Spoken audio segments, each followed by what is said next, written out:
Set up your own studio and make music, part 2, microphones.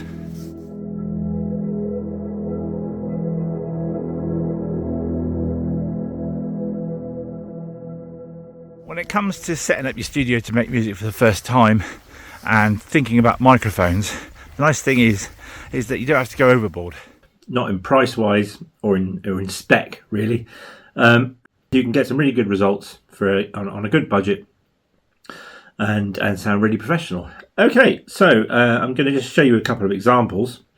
Couple of microphones here. We've got the Rode NT1A. That is coming in about 120 to 150 pounds. That's what it looks like. There we go. Rode with an RODE NT1A. You can get these in a kit. Funnily enough, I've got this microphone in the Rode kit, or in the NT1A kit. So this is what's called a shock mount, and it's basically sprung, or it's got elastic bits on it so that it absorbs a little bit of the shock. So in case you kick the mic stand or whatever. So that's the Rode NT1A. It's a wide diaphragm condenser microphone. It's good for vocals and for recording acoustic instruments and that sort of stuff. Typically, if you're using vocals, use something like this called a pop shield. So you put your microphone behind your pop shield on a stand, obviously, or on your shock mount, and you go la la la la. And what a pop shield does is it stops the larger part of the air pressure in with sounds that we make called plosives. So put and buh, basically. So if you go puh like that, the pop shield kind of absorbs that kind of low frequency energy, and hopefully stops it from getting to the microphone, so you don't get lots of pops and bangs. So that's what a pop shield does. So that's a wide diaphragm condenser microphone. Just an aside, a condenser mic works by having a diaphragm in front of a metal plate.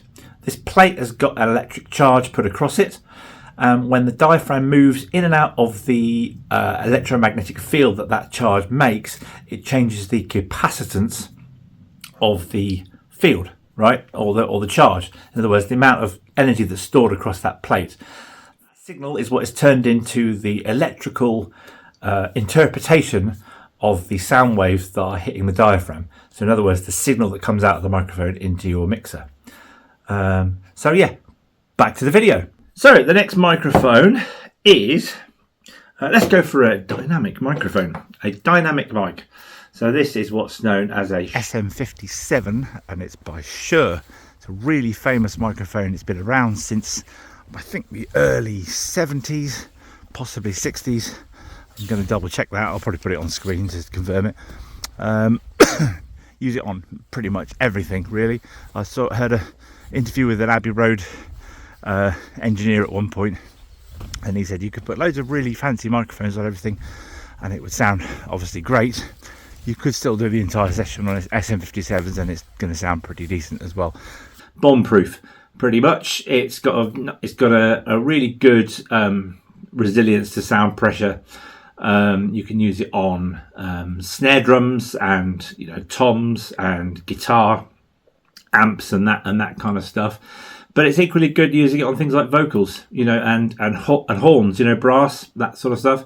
So really, really cracking microphone. I use it actually quite a lot on my own vocals in the studio because it's just got a frequency range that just captures my voice quite nicely. That's an important thing when it comes to microphones, is finding one that captures the character of what you are trying to do, So don't sort of buy a microphone just because someone else uses it. Buy it because it does what you need it to do.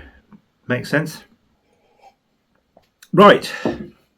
So as I said, that's a dynamic microphone. A dynamic microphone works slightly differently to a condenser microphone, whereas a condenser microphone has the diaphragm in front of a plate that moves in and out, changing the capacitance. What a dynamic microphone does is that the diaphragm is attached to a copper coil. The copper coil when it's hit by the sound waves, it moves. Copper coil moves either side of or around a magnet. And when you move a copper coil around a magnet, you generate an electrical signal. That signal becomes the electrical interpretation of the sound waves that are hitting the diaphragm. So it's the signal that comes out of your microphone and into your interface or mixer or whatever. So just to say that the signal that comes out of a dynamic microphone tends to be a higher signal, a higher voltage if you like, higher power, which is why a condenser microphone requires something called phantom power. And it's a 48 volt power supply basically, and it amplifies that signal that it produces because it's a much tinier little signal using this technique, but it's also much more sensitive. Right, so another example of a dynamic microphone is this. This is designed for really high sound pressure levels. So AKG D112, and it's typically used for recording kick drum on a drum kit.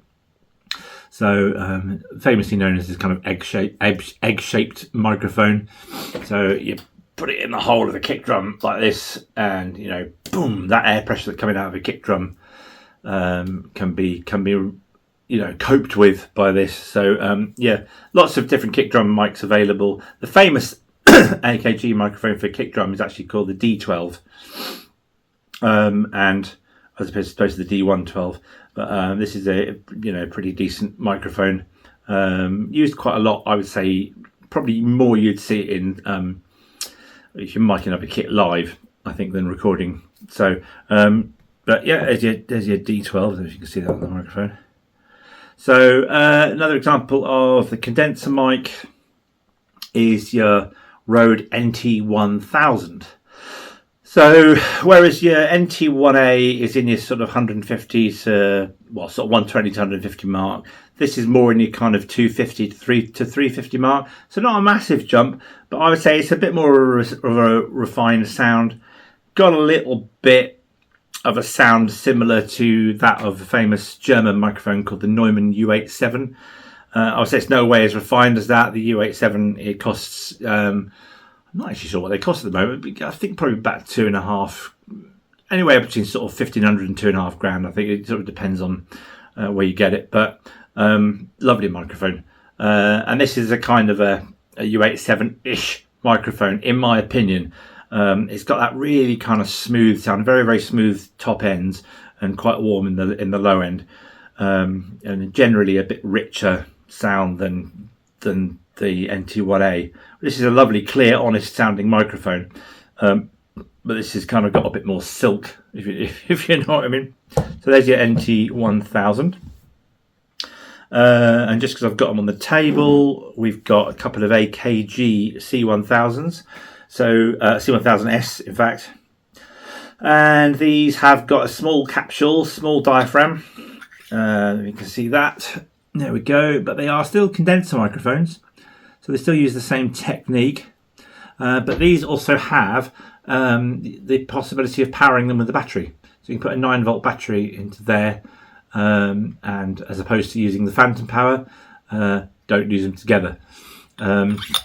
And it's got an on and off switch on there as well, which is quite handy, really. Nice microphones, quite directional, so they use sort of reject sound quite well, sort of beyond their range. And so you can use them for we can use them for acoustic guitars. I have seen them used for overheads on drums, again brass, that sort of stuff. And you could use them on vocals. You can put them behind a pop shield, use them on a vocal. Done that before. Really, really nice result. Again, what works. Don't get stuck in a box. I think is a good advice. If you've I always say work with what you've got, and to the best of your ability, rather than sort of constantly going for sort of something more expensive, because you get surprising results, and it makes you creative. I'll just show you these as well. These are Behringer C2s, or a C2 by Behringer. Behringer get a bit of flack for being a kind of cheap and nasty. Certainly in their earlier days, I think some of their stuff was a little bit questionable. and they're known for sort of cloning or doing their own versions of sort of other people's gear, especially in the synths now. But we're kind of getting into another realm there. But with the analog synths, they're sort of doing some sort of very similar clones to old classic synths. But the nice thing about that is that it means that it gets that kind of old style synthesis and into the hands of people who couldn't afford a famous 1970s Moog or Moog. So anyway, by the by, the C2 probably been around for 20 years, to be honest. I got it second hand in a little bric-a-brac store, £10 for the two of them. Frankly, a couple of the best mics that I've got in the arsenal, I use them for acoustic guitars mostly, and get really, really nice results. I was really pleasantly surprised by them. There's some really good stuff out there that is not expensive and is good quality.